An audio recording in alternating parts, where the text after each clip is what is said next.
following program is brought to you in living color on NBC.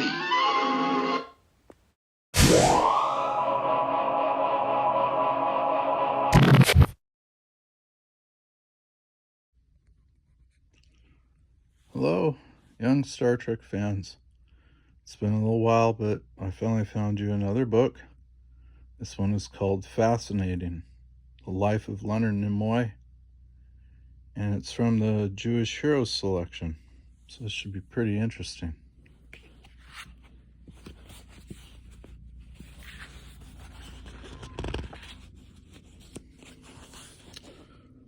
Lenny took a deep breath and looked out at the playhouse stage.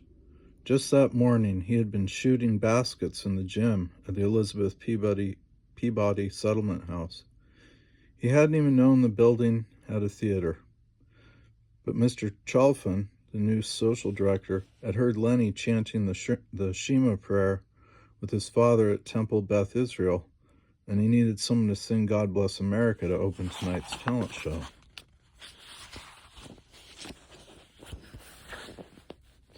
Lenny peered out at the audience from behind the curtain. Was every person in Boston's West End here?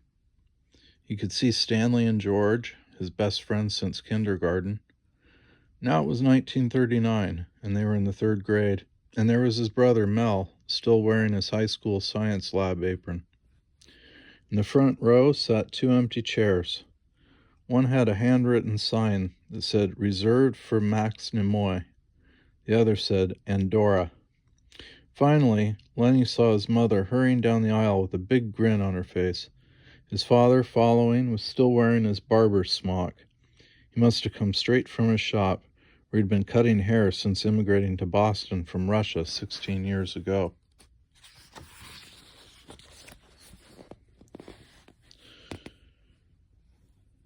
When they arrived in this country, Max's and Dora's passports were stamped alien, and that was how they still felt.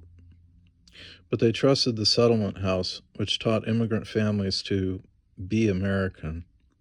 There were classes in how to boil hot dogs and how to brush your teeth with a toothbrush instead of a rag.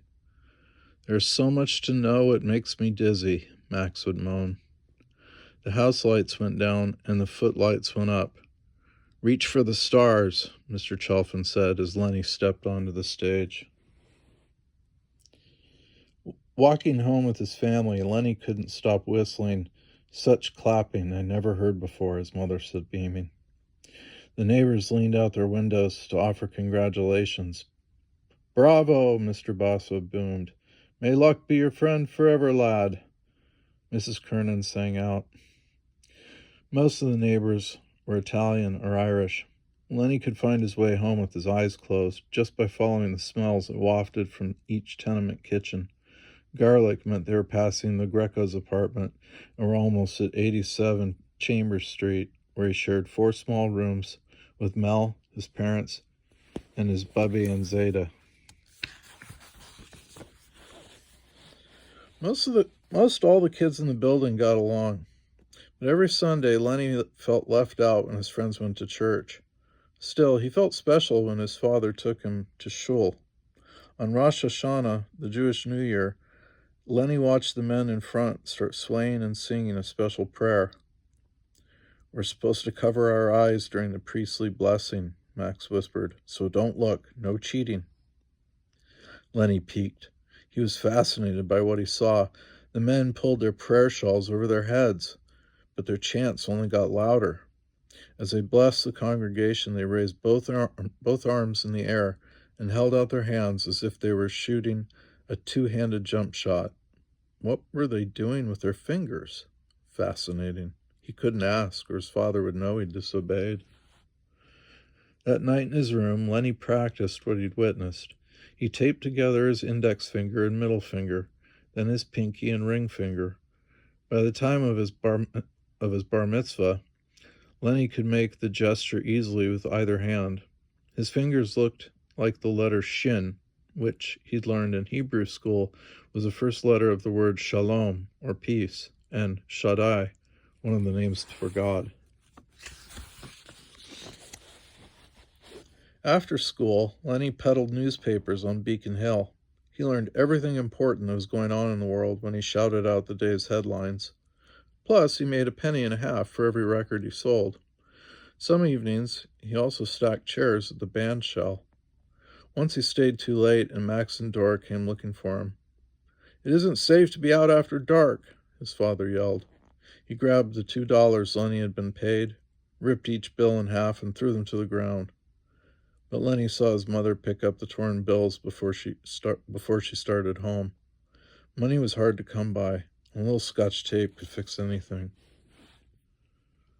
At home, Bubby made him feel better. She sang him a Yiddish song about a boy who wanted to turn into a bird and explore the planet.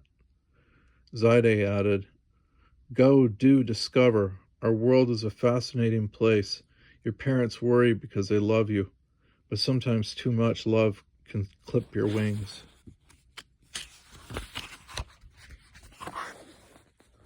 Lenny was saving every penny he made.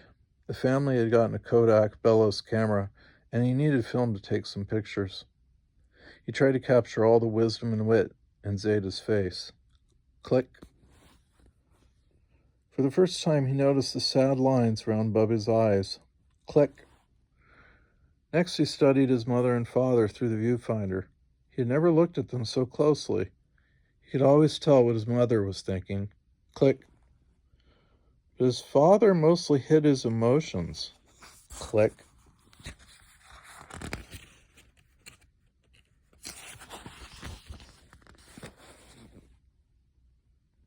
Lenny knew you needed a dark room without any windows to develop pictures, so he closed the door to the family bedroom and turned out the light. Slowly he watched each image emerge. Fascinating. It was magic. He was exposing his family's souls.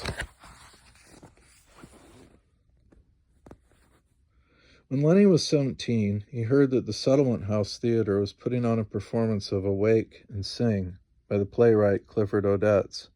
It was about 3 generations of a poor Jewish family who lived together in one small apartment. The director needed someone to play the part of the son, who yearned for a better life and a society where everyone was treated fairly. Lenny read the play. Could the author have known the Nimoys? How did Mr. Odets understand what Lenny was thinking? Thoughts he hadn't shared with anyone. Lenny loved performing. He tried out for every play he could. Each character was different, and he always tried to figure out their hopes and dreams, and their secrets, too. He was in a play at a local temple when Father John Bond came backstage. "What are you doing this summer?" he asked. "I have nothing planned," Lenny answered. "Well, you do now, son," the priest said. He invited Lenny to attend the Boston College Summer Theater program on scholarship. By August, Lenny knew he wanted to be a professional actor. His parents had traveled across the ocean in pursuit of a better life. Now he would travel across the country to Hollywood to follow his dreams. But train travel was expensive. Where did he get the money?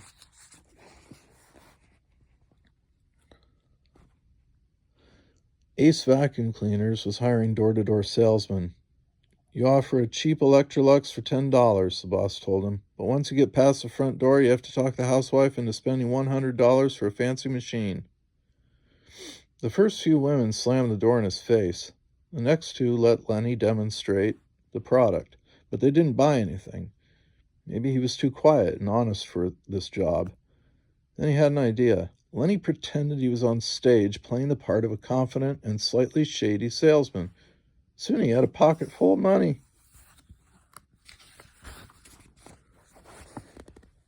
In September 1949, he was standing at South Station wearing a blue double-breasted suit from a Feline's basement and holding a train ticket to California. His mother gave him a hug goodbye. There were tears in her eyes. "May you live till 120 and have a long and healthy life like Moses. Learn to play the accordion," his father called out as he stepped onto the 20th Century Limited. "Actors starve, but at least musicians can eke out a living." Hollywood was hot, and everyone dressed casually. Leonard felt like an outsider as he looked for the Pasadena Playhouse, where he would study acting. He was sweating in his wool suit, but he had no time to change his clothes. He was too eager to change his life. Leonard worked as a movie theater usher, then a soda jerk. Next, he drove a taxi so that he could be available for auditions during the day. One night, he picked up a man with a Boston accent. Leonard felt homesick. Maybe his father was right. He should forget his dreams and head home. But his passenger advised, "Never give up as long as you can make a difference in people's lives. Lots of competition in your business, just like in mine. But an actor is like a politician.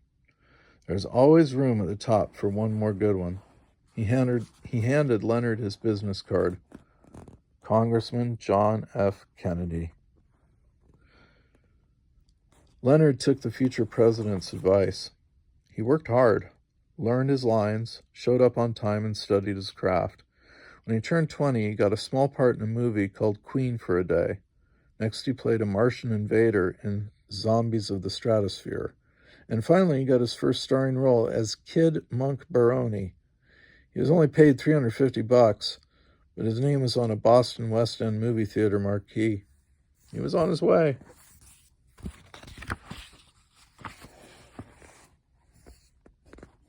For the next 13 years, he continued to act, mostly in television series. He also opened his own studio to help teach younger performers. He got married and had 2 children, Julie and Adam. Then one day in 1965, he got a call from Gene Roddenberry, a producer who was writing a new science fiction television show called Star Trek. He wanted Leonard to play the part of an alien science officer named Spock. He explained that Spock worked with Earthlings on a starship named the Enterprise, which would take the crew to explore many new worlds. But Spock would always feel like an outsider because his father was from a planet called Vulcan, where everyone made decisions based on logic instead of emotion. Leonard wasn't sure he wanted the part. He would have to wear pointy ears and a silly haircut. What if the audience made fun of him and his career was ruined? He tried to think about his decision logically. Then he remembered looking at his own father through the camera lens and seeing all the hidden emotions in his face. And he remembered how Zadie always encouraged him to take chances. And he remembered Mr. Chalfin from back home, who told him to reach for the stars. "My folks came to the United States as immigrants. They were called aliens, and they became citizens," he told Mr. Roddenberry. "I was born in Boston as a citizen. Then I came to Hollywood as an outsider, and now it is time for me to become an alien. I am Spock." Leonard poured all of his experience into the role. And people everywhere identified with Spock's attempts to fit in, even though he was different. They cheered as he stood up to bullies, argued for justice, and tried to convince everyone that it made sense to live peacefully. Back home in Boston, boys started coming into Max Nimoy's barbershop asking for a Spock haircut. Max even taped a picture of his son, the science officer, to the mirror. He was proud that Leonard was making a good living, but he still didn't understand what all the fuss was about. In Star Trek's second season, the Enterprise visited the planet Vulcan. It was the first time viewers would see the world Spock came from. The script told Spock to shake hands with the Vulcan Queen, but Leonard wanted to have a special greeting. "Asians bow when they meet," he told the director, "and military men salute." "And how do Vulcans greet each other?" he was asked. Leonard thought for a while. And then he remembered his time in the temple when he was 8 years old.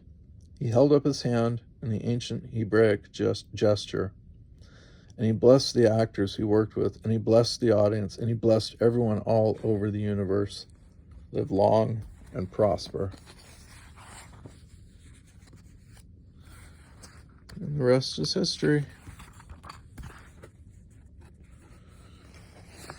Yeah.